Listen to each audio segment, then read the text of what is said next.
अस्सलामु अलैकुम वरहमतुल्लाहि वबरकातुह। अल्लाह के नाम से शुरू करता हूँ जो बड़ा मेहरबान निहायत रहम करने वाला है। आज हम जो है हमारे जो इंडेक्स हैं मेजर, ऐसे 2-3 इंडेक्स का चार्ट देखेंगे और चार्ट देखकर उसमें क्या पॉसिबिलिटी हमें नज़र आती है वो हम देखेंगे। इसलिए कि हमेशा स्टॉक बाय करने से पहले आदमी को उस स्टॉक, वो आपका स्टॉक जो है वो किस ग्रुप से बिलोंग करता है, उसको, उसका जो मेजर चार्ट है और उसका जो मेजर इंडेक्स है, उस मेजर इंडेक्स को देखना चाहिए। जब भी आप कोई स्टॉक देखते हैं, एक आदमी अगर निफ्टी 50 को देख रहा है तो उसको चाहिए कि वो निफ्टी 50 के स्टॉक को देख रहा है तो उसको ये भी चाहिए कि वो निफ्टी 50 को भी देखे। और अगर आप निफ्टी स्मॉल कैप 250 देख रहे हो, यानी 251 से लेकर 500 तक के स्टॉक अगर आप देख रहे हैं तो आपको उसका इंडेक्स भी देखना चाहिए। ऐसे ही बहुत सारे लोग जो बहुत छोटी कंपनियों में काम करते हैं तो उनके लिए है निफ्टी माइक्रो कैप 250। तो ये 3 इंडेक्स को हम थोड़ा सा देखेंगे आज, ताकि हमें ये समझ आए कि ऑल ओवर मार्केट कहां जा रहा है और आगे के लिए हमें किस तरह सोचना चाहिए। चुनाचे सबसे पहले ये आपके सामने निफ्टी 50 है। निफ्टी 50 ने 27 सितंबर 2024 को अपना हाई बनाया था 26,235 का। उसके बाद धीरे धीरे धीरे धीरे जो है निफ्टी नीचे आना शुरू हुआ।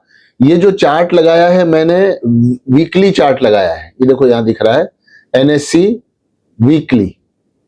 तो ये वीकली चार्ट मैंने आप लोगों को लगाया है, डेली चार्ट नहीं लगाया है, ताकि इंडेक्स को थोड़ा इजीली हम समझ सकें। तो वीकली चार्ट के हिसाब से 26,236 का हाई बनाया, फिर उसके बाद स्टॉक जो है इंडेक्स नीचे गया, यहां तक के उसने, ये देखिए 22,104 का लो बना दिया। 22,104 समझो, 2600 से 22,000 आ गया। 4,000 पॉइंट जो है वो हमारा निफ्टी गिरा।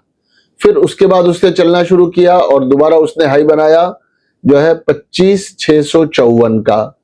यहां जब निफ्टी आया था तब हम ये समझ रहे थे कि अब जो है निफ्टी ऊपर जाएगा और यहां से अपना नया हाई बनाएगा। उसके बाद निफ्टी नीचे आया और नीचे आने के बाद फिर ऊपर गया और इसने अपने पिछले हाई को टच किया है, अपने पिछले हाई को टच किया है। और पिछले हाई को टच करने के बाद अभी पिछले 3 वीक से ये जो 3 आपको ग्रीन कैंडल नजर आ रही है, ये पिछले 3 वीक से निफ्टी डाउन है।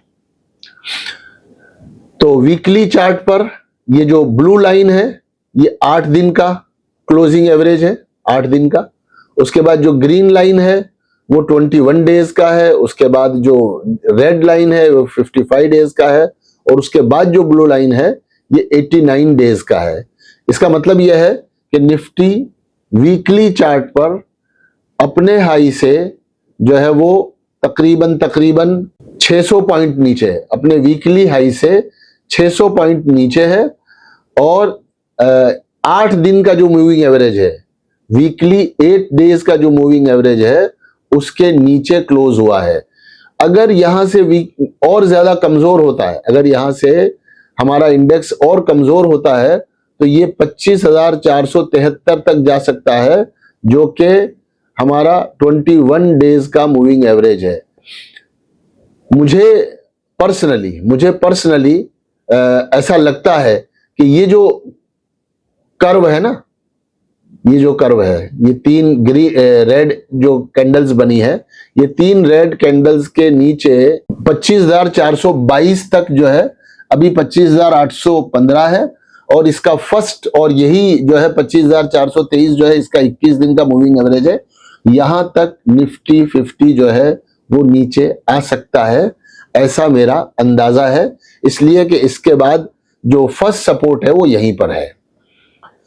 अब हम आगे चलते हैं, निफ्टी स्मॉल कैप 250 को देखेंगे।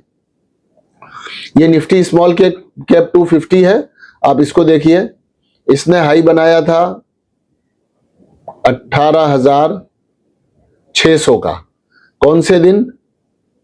20 सितंबर को, सेम डे। उसने 24 सितंबर को हाई बनाया था, निफ्टी स्मॉल कैप 250 ने 20 सितंबर को अपना हाई बनाया था, और उसके बाद भी अगला भी वही है, उसी के आसपास है, 27 सितंबर। यानी वही वीक, 2 वीक के अंदर दोनों इंडेक्स ने अपना हाई बनाया और फिर उसके बाद नीचे आए।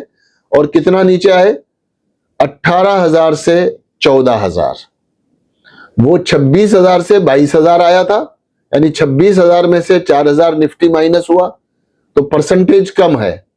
यहां 18,000 में से 4,000 Nifty minus, Nifty 250 small cap minus हुआ, लेकिन रेशियो के हिसाब से, पर परसेंट के हिसाब से ये ज्यादा है। कितना है? ऑलमोस्ट 25%। ये देखिए 4,812 पॉइंट नीचे आया है, और ये टोटल 25% है।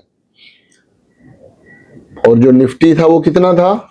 निफ्टी 50 जो है वो 16.41% माइनस हुआ था। निफ्टी स्मॉल कैप 250 जो है वो 25% माइनस हुआ। अब इसमें क्या पॉसिबिलिटीज हैं वो आप थोड़ा सा समझ सकते हैं। ये भी वीकली चार्ट है, और वीकली चार्ट पर निफ्टी 250 स्मॉल कैप उसने 8 डेज का भी मूविंग एवरेज तोड़ दिया है, 21 दिन का भी मूविंग एवरेज तोड़ दिया है, और 55 दिन का 55 डेज का भी मूविंग एवरेज तोड़ दिया है, 89 डेज का भी मूविंग एवरेज तोड़ दिया है। तो ये इस वक्त निफ्टी जो है वो डाउनवर्ड्स आ रहा है। इस वक्त निफ्टी स्मॉल कैप जो है ये डाउन ट्रेंड में है और ऊपर से नीचे की तरफ आ रहा है। कहां तक जाएगा?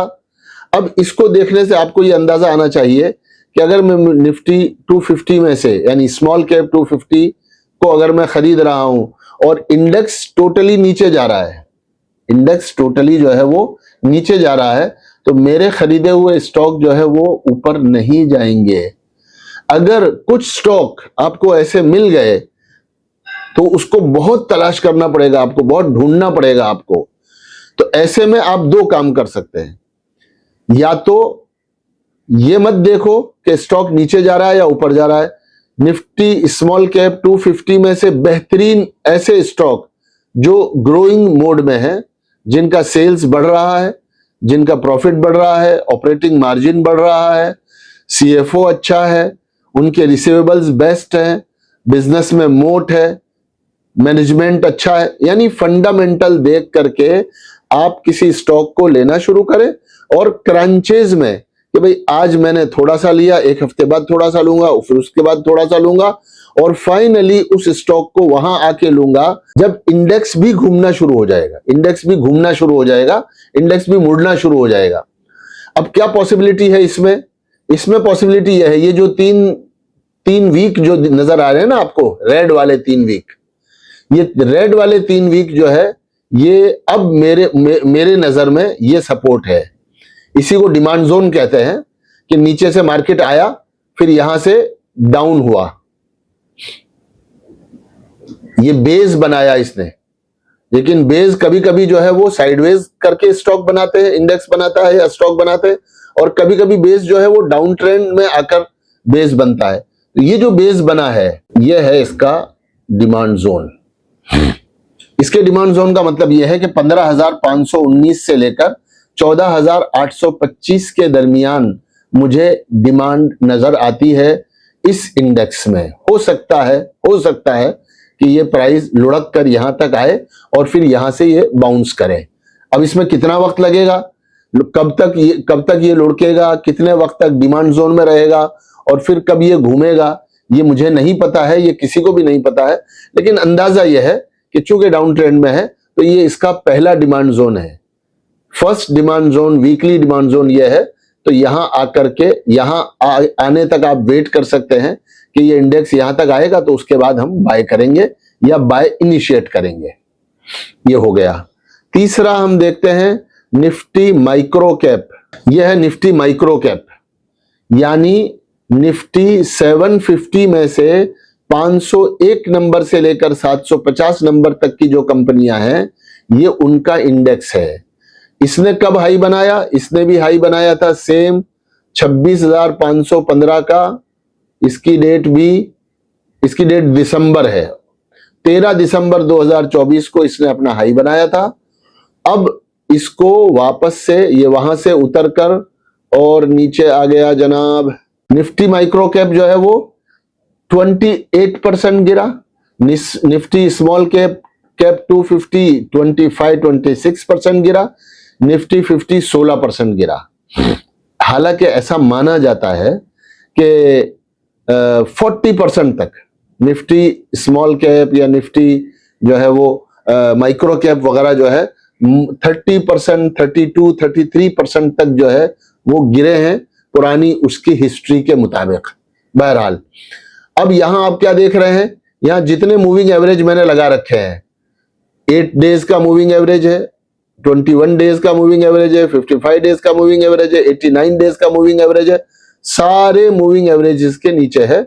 और हम 233 का मूविंग एवरेज भी लगा लेते हैं एक बार। तो आपका इंडेक्स जो है वो सारे एवरेजेस के डाउन है। 8, 21, 55, 89 और साहब 233 सब के नीचे है। तो क्या समझा जाएगा आप बताओ? आप कहोगे कि आपके स्टॉक्स जो है परफॉर्म करेंगे, जबकि आपका इंडेक्स ही जो है वो 1 साल के मूविंग एवरेज के नीचे है। यानी हर आदमी इस वक्त लॉस में है। इस ऐसी जब पोजीशन होती है ना इंडेक्स में, तब इंडेक्स जो है वो धीरे धीरे वापस मुड़ना शुरू करता है। अब ये वापस, इसमें क्या पॉसिबिलिटी है उसको हम समझने की कोशिश करेंगे। इसमें भी पॉसिबिलिटी सेम स्मॉल कैप में जो पॉसिबिलिटी नजर आई थी, ये देखो, ये यहां पर इसको हम कहते हैं अप, फिर बेस बनाया, फिर उसके बाद अप गया। ये पीछे देखो, यहां बेस बनाया, फिर उसके बाद अप गया, फिर ये बेस बनाया, फिर उसके बाद अप गया। तो ये इसका डिमांड जोन है मेरे मुताबिक। और डिमांड जोन को एक मर्तबा इसने पिछले वीक टच भी कर लिया है। 21,518 का डिमांड जोन है और उस डिमांड जोन को एक मर्तबा टच कर लिया है 21,518। ये देखो 21,500 इसने लो बनाया है, 21,542 का लो बनाया है, 518 अभी टच नहीं किया इसने, अगरचे नजर हमें नहीं आ रहा है ठीक से, लेकिन इसने टच नहीं किया है, थोड़ा सा ऊपर है, 5, 10, 15, 20 पॉइंट ऊपर है। मेरा अंदाजा यह है कि ये पहला सपोर्ट है और इस पहले सपोर्ट पर जो है डिमांड जोन मौजूद है। लिहाजा उम्मीद यह है कि हमारा ये इंडेक्स जो है वो इस जोन में कहीं आकर यहां से जो है ये बाउंस कर सकता है। इसको ऐसे आप बना दो इस तरह से कुछ आगे चलकर। अब इसमें कितने हफ्ते लगेंगे, कितने महीने लगेंगे, ये मुझे नहीं मालूम, लेकिन अभी भी इंडेक्स में नीचे आने की जगह नजर आ रही है। ये सब पॉसिबिलिटीज हैं, अंदाजे हैं और पुरानी हिस्ट्री को देखकर जो है आगे की चाल के समझने के तरीके हैं। इनको ये सच भी हो सकते हैं, ये 100% सच भी हो सकते हैं और ये 100% गलत भी हो सकते हैं। इसलिए कि मार्केट चलता है लोगों के दिमाग से, मेरे अकेले के सोचने से मार्केट नहीं चलता है। सारी दुनिया जिसमें रिटेल इन्वेस्टर हैं, जिसमें म्यूचुअल फंड्स हैं, जिसमें FIIs हैं, सारी दुनिया के लोग जो है हमारे स्टॉक मार्केट के साथ किस तरह का बिहेवियर करते हैं, उस तरह के बिहेवियर की वजह से जो है मार्केट ऊपर नीचे होता है। ये आपको समझने की जरूरत है, इसको आपको समझने की जरूरत है। अब हमें क्या करना है, हमें आगे पता नहीं है, हमें सिर्फ ये करना है कि ये देखना है कि कहां से स्टॉक मार्केट जो है प्राइस मूव करेंगे। जैसे प्राइस पहले यहां आए थे, यहां से प्राइस ने मूव करना शुरू कर दिया और ये जो मूविंग एवरेजेस थे, इन मूविंग एवरेजेस के ऊपर जाना शुरू कर दिया इसने। ये यहां से लेके यहां तक ऊपर आया, फिर यहां से नीचे आ गया। ऐसे ही वापस से कहीं ना कहीं मूविंग एवरेजेस के ऊपर जाना शुरू करेगा और उसके बाद कहां तक जाएगा, जैसे जैसे अर्निंग ग्रोथ आती जाएगी ऐसे ऐसे मार्केट जो है ऊपर जाता जाएगा। उम्मीद है ऑल ओवर इंडेक्स को देखने के, ये 3 इंडेक्स देखा करो आप ज्यादा बेहतर। निफ्टी 50 जो मेजर इंडेक्स है हमेशा देखना चाहिए। उसके बाद छोटे इंडेक्स जब नीचे आएंगे तो निफ्टी स्मॉल कैप 250 देखो, और नीचे अगर किसी को आना है तो निफ्टी माइक्रो कैप 250 जो मैंने आपको दिखाया है ये देखना चाहिए वक्तन फवक्तन, ताकि इससे पता चले कि ब्रॉडर मार्केट क्या कर रहे हैं।